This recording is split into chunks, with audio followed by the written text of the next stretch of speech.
Welcome to शाज maths APS class 8 maths. हमारे पास एक्सरसाइज 1D कंटिन्यू है। इसमें पहला क्वेश्चन है, if x is inversely proportional to y cube and x is equal to 50 when y is equal to 2। इससे तो हमने k की वैल्यू निकाल ली। तो अब हम आते हैं इस क्वेश्चन में कि हमारे पास पहला पार्ट इस क्वेश्चन का क्या है। फर्स्ट पार्ट देखते हैं, find the value of x when y is equal to 4। इसी रिलेशन को ही मैं एज इट इज दोबारा लिख लेता हूँ, x is equal to k over Y cube. x आपने फाइंड करना है, k की वैल्यू अभी आपने फाइंड की थी 400 डिवाइडेड बाई y की वैल्यू उसने गिवन की है 4। अब वो y की वैल्यू 4 है, लेकिन इधर देखें तो y के ऊपर क्यूब था, तो इसलिए हमने 4 के ऊपर क्यूब लगा दिया। अब सिंपल है, x is equal to 400 divided by, अब 4 का क्यूब कितना होता है हमारे पास, 4 4s आर 16, 16 4s आर 64।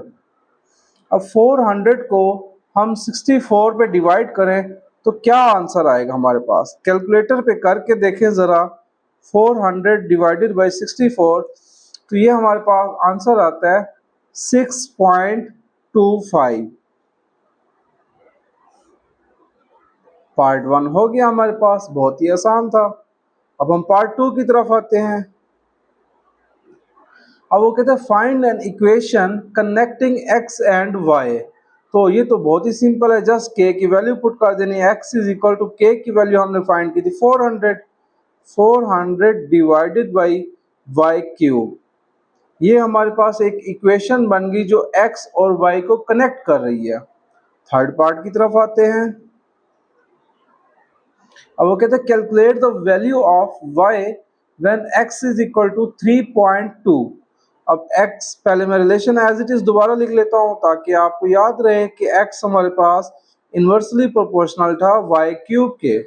अब x की वैल्यू उसने गिवन की है हमें 3.2 इज इक्वल टू k की वैल्यू हमने 400 फाइंड की थी, डिवाइडेड बाई y हमने फाइंड करना है। तो अब भी हमारे पास यहाँ पर y क्यूब आ गया।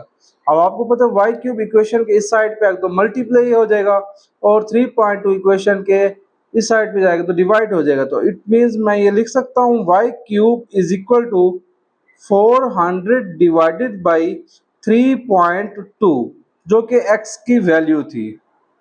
अब हम 400 को 3.2 पे डिवाइड करें तो हमारे पास क्या आंसर आएगा, 400 डिवाइडेड बाई 3.2। इसको करें तो हमारे पास y square is equal to 125 आ रहा है। अब हमें y cube is equal to 125 आ रहा है। अब हमें तो y की वैल्यू चाहिए। इट मीन्स हम इक्वेशन के दोनों तरफ थर्ड रूट ले लेंगे, लेफ्ट हैंड साइड पर भी और राइट हैंड साइड पर भी। इस थर्ड रूट से ये क्यूब कैंसिल हो गया, तो इधर हमारे पास y बचा और थर्ड रूट ऑफ 125 का आंसर होता है हमारे पास 5। ये हमारे पास 3 पार्ट्स थे जो हमने कर लिए। उसके बाद हम आते हैं इस एक्सरसाइज 1D के क्वेश्चन नंबर 2 की तरफ। मैं यहाँ पर मेंशन कर देता हूँ एक्सरसाइज 1D क्वेश्चन नंबर 2। पहले स्टेटमेंट्स क्या है, हम बातें लिख लेते हैं सो दैट हमारे पास आसान है इसको सॉल्व करने के लिए। अच्छा जी, स्टेटमेंट क्या कहता है, if z is inversely proportional to w under root. तो मैंने लिखा z inversely proportional to under root w। बहुत ही सिंपल सा इसने क्वेश्चन दे दिया। अब उसने z की वैल्यू दे दी है क्या, 9 व्हेन z अगर 9 हो तो व्हेन w आपके पास कितना होगा, 9 होगा। दोनों सिनेरियो में उसने z भी 9 दे दिया, w भी 9 दे दिया। इसमें भी अगेन हमने 3 पार्ट्स फाइंड करने हैं। एक इक्वेशन फाइंड करनी है जो कि कनेक्ट कर रही है w एंड z को। उसके बाद दूसरा हमने देखना है कि z की वैल्यू फाइंड करनी है, तीसरा हमने w की वैल्यू फाइंड करनी है। पहले हम फाइंड कर लेते हैं जी। पहले तो इसका रिलेशन बना लेते हैं, z is equal to k over under root w। z की वैल्यू 9 है is equal to k as it is लिखा divided by under root w की वैल्यू 9 लिख दी। अब अंडर रूट 9 का आंसर होता है हमारे पास 3। तो यहां से हम बता सकते हैं कि k is equal to 9 multiplied by 3 जो कि हमारे पास 27 आ गया। 9 3 जार 27। अच्छा जी, पार्ट फर्स्ट की तरफ आते हैं हम। पार्ट फर्स्ट क्वेश्चन में पूछा गया हमसे find an equation connecting w and z। तो वो तो बहुत ही सिंपल है, just z is equal to k की जगह हमने 27 पुट कर दिया divided by under root w। ये तो हमारे पास सॉल्व हो गया। उसके बाद सेकंड पार्ट की तरफ आते हैं हम। Find the value of z। जो चीज फाइंड करनी है वो एज इट इज लिख दो। k की वैल्यू अभी हमने फाइंड की थी 27 है डिवाइडेड बाई, अब देखिए इफ w की वैल्यू अगर हमें गिवन हो 16, अब w की जगह मैंने 16 लगा दिया अंडर रूट का साइन एज इट इज। अब यहाँ पर आंसर हमें निकालेंगे तो क्या आएगा z is equal to 27 divided, अब अंडर रूट 16 का आंसर होता है 4। अब 27 को 4 पे डिवाइड करें तो क्या आंसर आएगा, करें जरा कैलकुलेटर से देखते हैं क्या आंसर आता है। 27 डिवाइडेड बाई 4, तो ये हमारे पास आंसर आएगा जी 6.75। z इज इक्वल टू 6.75 हमारे पास सेकंड पार्ट हो गया। अब हम आते हैं थर्ड पार्ट की तरफ। थर्ड पार्ट कहते हैं calculate the value of w when z is equal to 3। अब मैं आपकी आसानी के लिए पहले रिलेशन को एज इट इज दोबारा लिख लेता हूं, z is equal to k over under root w। अब जी z की वैल्यू 3 गिवन है, k हमने यहाँ पर 27 फाइंड किया था, w आपने फाइंड करना है तो under root w as it is लिख देंगे। अंडर रूट w इक्वेशन के दूसरी साइड पे चला जाएगा is equal to 27 divided by 3। 27 को 3 पे डिवाइड कर दो हमारे पास आंसर आता है 9। अब जी सिंपल है, under root w is equal to 9 आ गया हमारे पास। अब under root w is equal 9 है, हमें तो चाहिए था w, तो इक्वेशन के दोनों साइड पे हमने स्क्वायर ले लेना है ताकि इस स्क्वायर से ये अंडर रूट कैंसिल हो तो हमारे पास आंसर w आए। इधर से 9 का स्क्वायर हमारे पास 81 होता है। ये था हमारे पास एक्सरसाइज 1D का क्वेश्चन नंबर 2।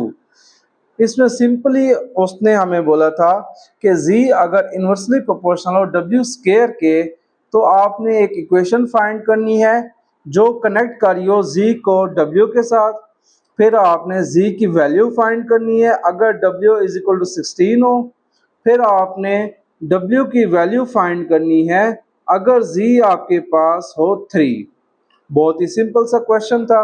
इसके बाद हम आते हैं क्वेश्चन नंबर 3 की तरफ।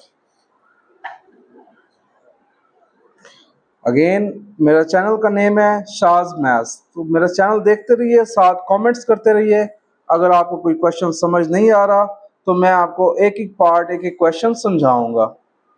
क्वेश्चन नंबर 3 की तरफ आते हैं हम। ये बहुत ही सिंपल सा वन लाइनर क्वेश्चन है। अब इसमें क्वेश्चन नंबर 3 यहाँ पर मैं लिख लेता हूँ। क्वेश्चन नंबर 3 में ए पार्ट है y is equal to 3 divided by x square.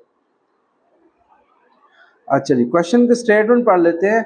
For each of the following equation state the two variables which are inversely proportional to each other and explain your answer.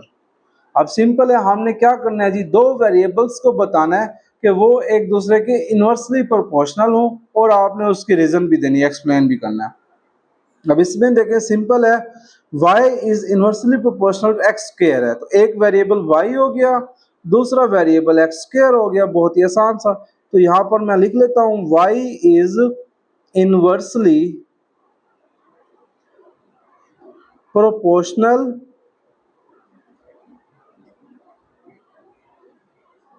To x square.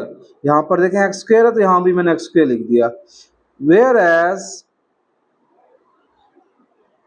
3 is constant term,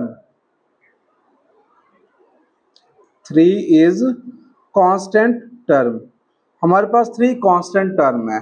ये ऐसे ही है जैसे हम एक relation नहीं बनाते थे y is inversely proportional to 1 over x square, तो यहाँ से हम बनाते थे y is equal to k over x square.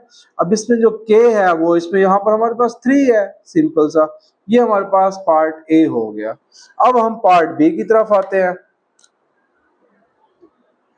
अच्छा, क्वेश्चन 3 के सारे पार्ट्स एज इट इज जाएंगे, बहुत ही सिंपल है, वन लाइनर क्वेश्चन है आपके पास। सब में जस्ट आपने एक रीजन दे देनी है। अब इसमें भी again y is inversely proportional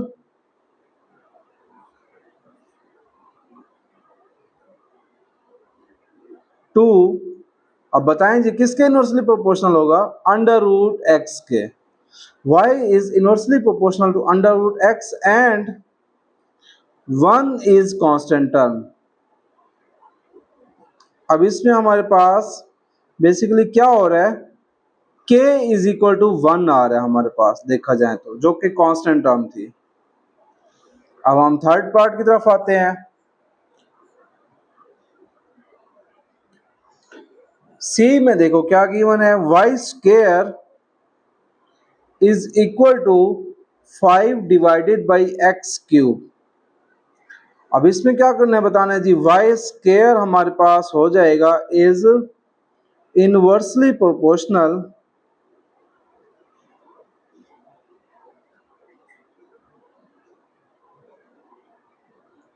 y square is inversely proportional to x cube. अब इसमें y square inversely proportional x cube क्या हो गया, एंड 5 आपके पास क्या हो जाएगा, 5 is constant term.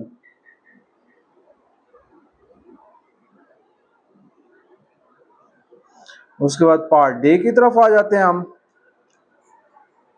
Part D भी सेम एज इट इज है।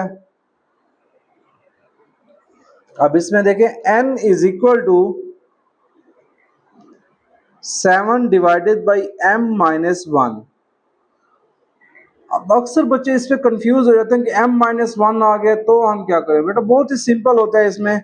अब यहाँ पर लिख सकते हैं हम n is inversely proportional to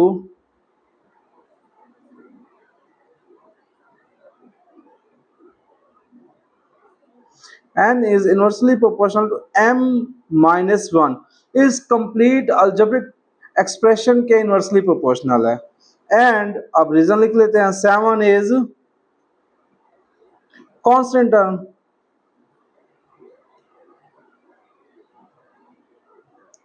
अच्छा, कुछ राइटर्स जो है ना इसमें इस सेंटेंस को चेंज भी कर देते हैं, उस पर आपने कंफ्यूज नहीं होना। कुछ लोग लिखते हैं since 7 is constant term therefore n is inversely proportional to m minus 1। तो कुछ लिखते हैं since k is equal to 7 therefore n is inversely proportional to m minus 1। कुछ लिखते हैं since m minus 1 is an denominator therefore m minus 1 is inversely proportional. तो सारे के सारे सेंटेंस ठीक है, हर राइटर का अपना एक तरीका होता है उसको एक्सप्लेन करने का। ये बेसिकली इंग्लिश है, और रियाजी में इंग्लिश ऐसे ही है जैसे आप कोई मूवी देख रहे हो उसमें कोई साउंड आ रही होती है, बगैर साउंड के मूवी जो है ना मज़ा नहीं करती, इस तरह बगैर इंग्लिश के मैथमेटिक्स भी मज़ा नहीं करती। तो हर एक राइटर का अपना एक एक्सप्रेशन होता है इंग्लिश का। अच्छा जी, हम ई पार्ट की तरफ आते हैं।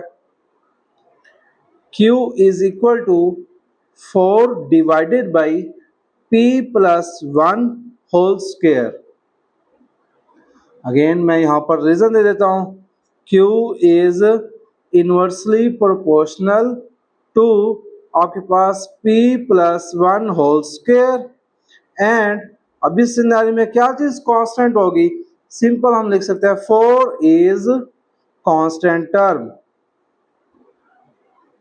4 इज कांस्टेंट टर्म। अब मैं इसको सिंपली बता भी सकता हूं कि देखें Q आपके पास is equal to K over P plus 1 whole square आ सकता है। अब यहाँ पर देखेंगे तो K इज इक्वल टू 4 आ जाएगा कंपैरिजन के थ्रू अगर हम देखें तो। तो यही चीज़ हमने यहाँ लिख दी, Q is inversely proportional to P plus 1 whole square and 4 is constant term. तो ये तो था हमारे पास एक्सरसाइज 1D का क्वेश्चन नंबर 3।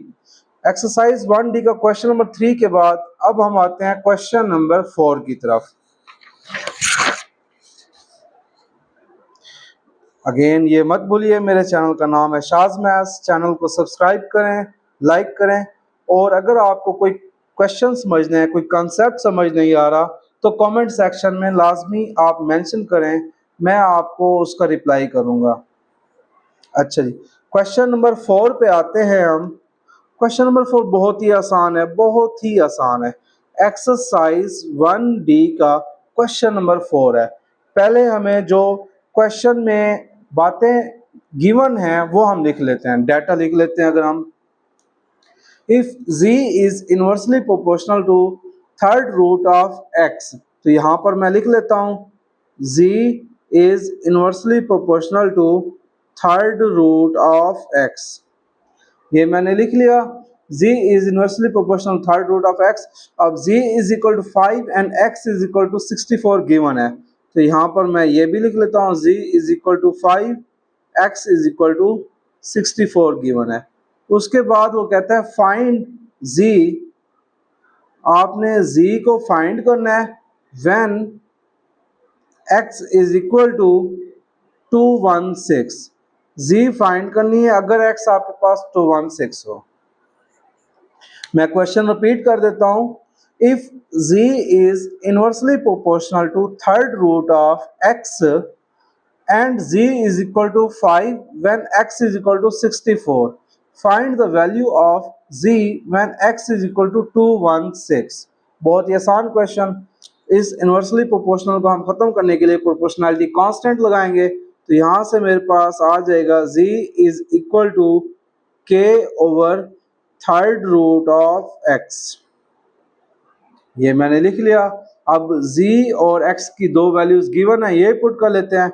z 64 है is equal to k over third root of x। x हमारे पास 64 है, x 64 है, सॉरी z हमारे पास 5 है, तो 5 is equal k over third root of 64 आ गया। बहुत ही आसान क्वेश्चन है। अब थर्ड रूट ऑफ 64 हमारे पास क्या होता है, कैलकुलेटर की मदद से कर लेते हैं हम। देखें जी, कैलकुलेटर कैसे होगा, सिंपली आपने पहले थर्ड रूट ले लिया, इसमें 64 पुट कर दिया, तो ये हमारे पास देखें थर्ड रूट ऑफ 64 करेंगे तो आंसर 4 आ जाएगा। तो यही हम 4 यहाँ पर लिख लेते हैं। 5 is equal to k over 4। अब यहाँ से हमें k चाहिए, तो k इज इक्वल 4 5 के साथ मल्टीप्लाई हो जाएगा, तो k इज इक्वल टू 20 हमारे पास आ गया। अब देखें जी, find the value, find z करना था when x is equal to 216, तो यहाँ पर मैं कर लेता हूँ z एज इट इज लिख लिया जो हमने फाइंड करना है। k अभी अभी हमने फाइंड किया 20 divided by third root of, अब x की वैल्यू 216 गिवन है, तो इस एक्सप्रेशन में मैं जस्ट x की वैल्यू पुट कर देता हूँ 216। बहुत ही सिंपल है। अब देखें अगर हम थर्ड रूट ऑफ 216 कैसे होगा, सोचिए जरा, खुद करके ट्राई कीजिए। थर्ड रूट ऑफ 216 क्या आएगा, मैं आपको कैलकुलेटर की मदद से करके दिखा देता हूं। देखें सिंपली आपके पास शिफ्ट लिखा, थर्ड रूट अप्लाई किया, 216 आ गया हमारे पास, तो थर्ड रूट ऑफ 216 हमारे पास 6 होता है। तो यही चीज हम यहां पर लिख देते हैं, z is equal to 20 divided by 6। अब 20 को 6 पे डिवाइड करें तो हमारे पास आंसर आता है 3.333 अप टू सो ऑन जाता है, हमारा ये आंसर आ गया। उसके बाद हम आते हैं एक्सरसाइज 1D के क्वेश्चन नंबर 5 की तरफ।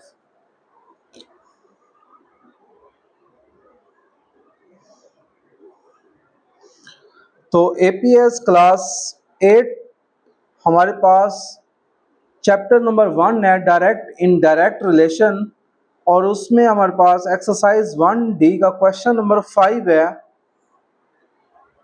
If Q square is inversely proportional to P plus 3, तो यहाँ पर मैं लिख लेता हूँ पहली term Q square is inversely proportional to P plus three. तो ये मैंने एक अपनी एक्सप्रेशन लिख लिया। अब क्यू की वैल्यू गिवन है, पहले इसको मैं कांस्टेंट में बना देता हूँ। क्यू इज इक्वल टू के ओवर पी प्लस थ्री।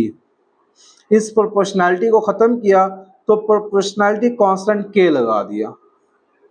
अब जी देखें क्यू की वैल्यू 5 है तो 5 मैंने प्लेस कर दिया, क्यू का स्क्वायर था तो इसका भी स्क्वायर आ गया, इज इक्वल टू के एज इट इज लिखा डिवाइडेड बाई पी की वैल्यू 2 गिवन है तो ये मैंने 2 लिख लिया प्लस 3 आ गया। अब 5 का स्क्वायर हमारे पास 25 होता है, इज इक्वल टू के एज इट इज लिखा 2 प्लस 3 5 होता है। अब ये 5 इक्वेशन की इस साइड पे आगे मल्टीप्लाई हो जाएगा तो k is equal to 25 multiplied by 5। अब 25 को 5 से मल्टीप्लाई कराएं तो हमारे पास आंसर आएगा 125। अब k की वैल्यू 125 आ गई हमारे पास।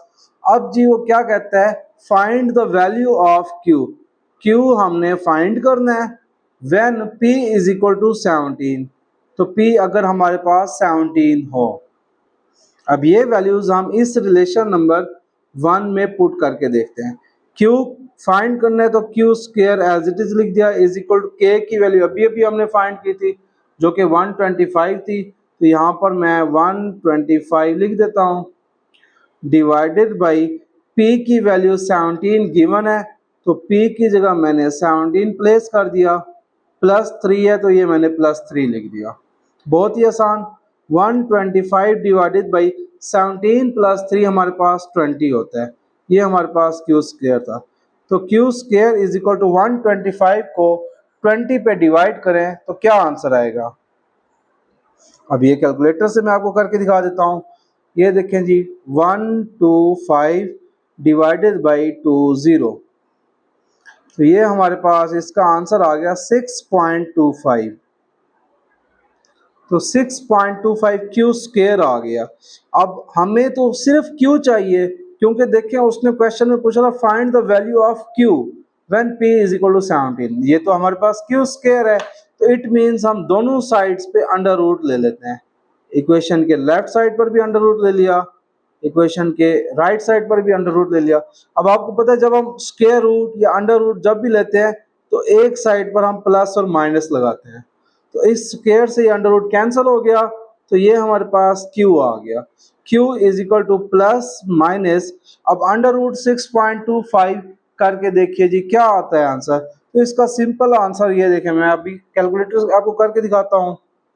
अच्छा जी ये मेरे पास मैंने अंडर रूट का सिंबल डाल दिया, उसमें आंसर लिख लिया जो हमारे पास 6.25 आया था। तो इसको सॉल्व करेंगे तो हमारे पास आंसर आ गया 2.5। अब ये हमें रिक्वायर्ड आंसर है क्योंकि उसने पूछा था find the value of q, तो q की वैल्यू आ गई 2.5। तो ये तो था हमारे पास क्वेश्चन नंबर 5 एक्सरसाइज 1D का। अच्छा इसमें एक कंसेप्ट जो बार बार यूज हो रहा है कि थर्ड रूट हो गया अंडर रूट हो गया, उसमें एक डिफरेंस याद रखिए कि जब भी थर्ड रूट आएगा तो इस अंडर रूट के साइन के ऊपर थर्ड रूट आएगा, और जो सिर्फ अंडर रूट होती है वो एज इट इज होती है, और इसके साथ अगर कोई मल्टीप्लाई 3 हो तो ये एक डिफरेंट चीज़ है और ये एक डिफरेंट चीज़ है। इनमें डिफरेंस ज़रा जान के जीजिए। उसके बाद जी मेरा चैनल शाज मैथ सब्सक्राइब करते रहिए। अगर आपको कोई कन्फ्यूजन है, कोई कंसेप्ट समझ नहीं आ रहा तो कमेंट सेक्शन में लाजमी कांटेक्ट कीजिए।